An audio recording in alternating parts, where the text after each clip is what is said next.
са ви трудна задача на работа и не сте успявали да се справите с нея? Не работя. Не работите ли? Не. Кога ще заработите? Няма да е скоро. Каква е била задачката? Всякакви задачи. Как се справите с проблемите? С анализ на проблема няма как да знаем всичко. Значи самостоятелно, без помощ от някой друг колега. Зависи от въпроса. Някои изискват опит. Каква е била тази задача?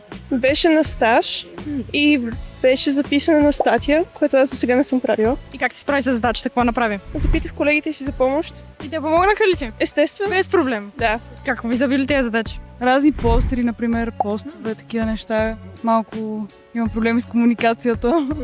С какво се занимаваш? Графичен дизайн. И как се справяш, когато имаш трудности? Ако не знам какво да направя точно, като не разбирам, просто питам. И... Кого питаш? Някой човек или изкуствен интелект? някой човек питам. Със сигурност. Да, човек, който ми е дал задачата. И помагат ли ти? Да. Не ти се кара, че не си успял да се справиш? Не.